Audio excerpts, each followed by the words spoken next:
Hello students, आज हम gender, school and society विषय के अंतर्गत अध्ययन कर रहे हैं। छात्रों, कल हमने शिक्षा के अनौपचारिक अभिकरण के रूप में राज्य के विषय में पढ़ा था।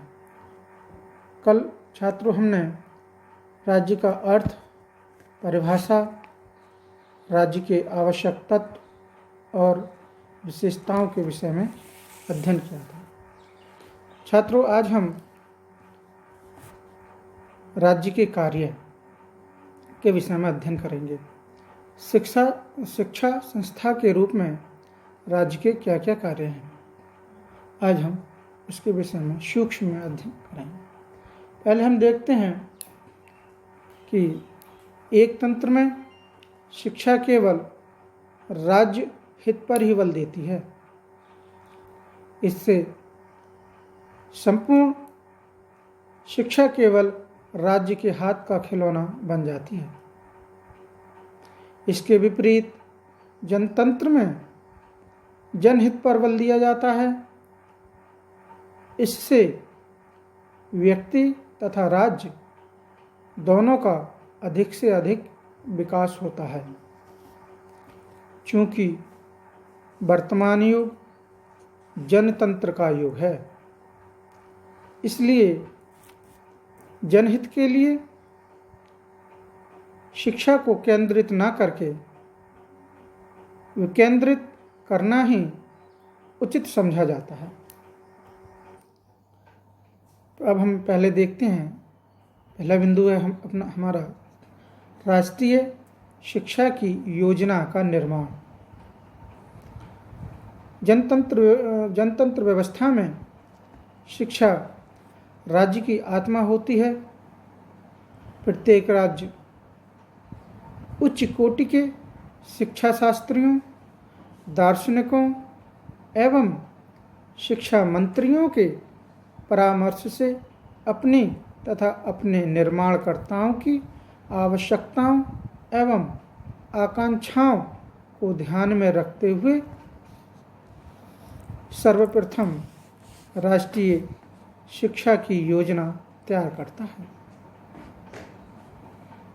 ये योजना राज्य संस्कृति का प्रतीक होती है।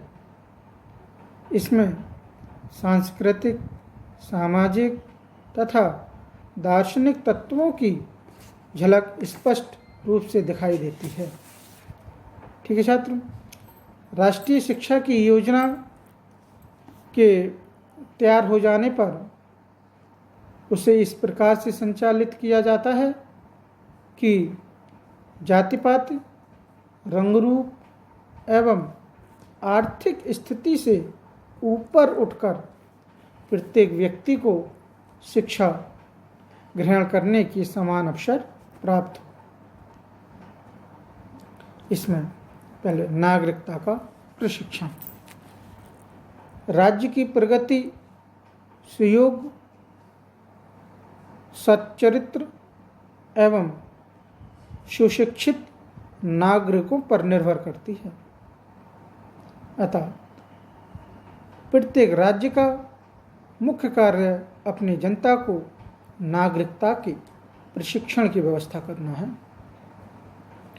नागरिकता का यह प्रशिक्षण अग्रलिखित 4 प्रकार का होता है। जैसे राजनीतिक प्रशिक्षण, सामाजिक प्रशिक्षण, आर्थिक प्रशिक्षण और सांस्कृतिक प्रशिक्षण।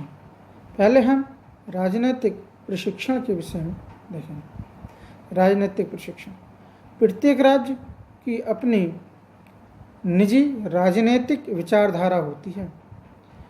यही कारण है कि आधुनिक युग में प्रत्येक राज्य निःशुल्क फिल्म शो, सेना का प्रदर्शन तथा रेडियो प्रसारण की सहायता से अपनी जनता को राजनीतिक प्रशिक्षण से अधिक अवसर प्रदान करता है। ठीक है। नंबर 2, सामाजिक प्रशिक्षण। राज्य के मानसिक स्तर का मूल्यांकन केवल उनके विचारों से ही नहीं किया जा सकता, अपितु उसकी जनता के सामाजिक एवं सामाजिक परंपराओं से किया जाता है। इस दृष्टि से प्रत्येक राज्य अपनी जनता के विकास हेतु न्यूनतम सामाजिक स्तर का निश्चित करता है। बालक एवं बालिकाओं के सामने इस प्रकार के सामाजिक वातावरण को प्रस्तुत किया जाता है जिसमें रहते हुए उन्हें सामाजिक संपर्क तथा समाज सेवा के अधिक से अधिक अवसर मिलते रहें। ठीक है। नंबर 3, सांस्कृतिक प्रशिक्षण। अपनी सांस्कृतिक संपत्ति को सुरक्षित रखना प्रत्येक राज्य का प्रमुख कार्य है। इस दृष्टि से प्रत्येक राज्य चित्रशालाओं, संग्रहालयों, प्रदर्शनियों, मनोरंजन हॉलों तथा क्लबों एवं सांस्कृतिक समुदायों को स्थापित करता है। वर्तमान युग में लगभग सभी जनतांत्रिक राज्य अपनी अपनी जनता में सांस्कृतिक जागरूकता विकसित करने के लिए अधिक से अधिक प्रयास करता है। आर्थिक प्रशिक्षण। राज्य की प्रगति नागरिकों के वैज्ञानिक एवं आर्थिक प्रशिक्षण पर निर्भर करती है।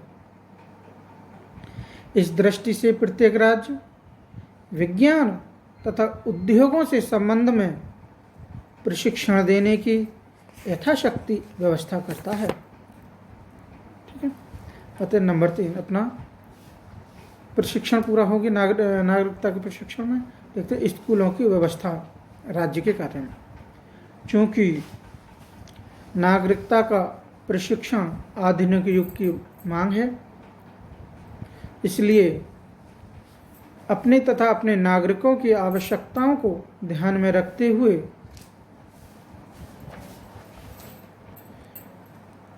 प्रत्येक राज्य प्राथमिक, माध्यमिक आदि विभिन्न प्रकार के स्कूलों की स्थापना करता है। वह इन स्कूलों का निर्माण स्वयं ही करता है। छात्रवृत्ति की व्यवस्था। बहुत से ऐसे भी साधनहीन अपितु प्रतिभा संपन्न बालक होते हैं जो आर्थिक कठिनाइयों के कारण से उच्च शिक्षा प्राप्त नहीं कर पाते हैं। इस दृष्टि से राज्य विभिन्न स्तरों के प्रतिभा संपन्न बालकों को छात्रवृत्ति देता है। इस आर्थिक सहायता को प्राप्त करके साधनहीन बालकों को शिक्षा प्राप्त करने के लिए प्रेरणा मिलती है। नंबर 5 अंत में सार्वभौमिक, अनिवार्य तथा निःशुल्क शिक्षा। जनतंत्र की सफलता ऐसे नागरिकों पर निर्भर करती है जो अपने कर्तव्यों तथा अधिकारों को भली प्रकार से समझ सकें, परंतु कर्तव्यों और अधिकारों का ज्ञान उसी समय हो सकता है जब नागरिकों के बौद्धिक एवं मानसिक विकास की उचित व्यवस्था हो। अतः प्रत्येक राज्य अपने यहाँ निश्चित स्तर तक की सार्वभौमिक, अनिवार्य तथा निःशुल्क शिक्षा का प्रबंध करता है। ठीक छात्रों।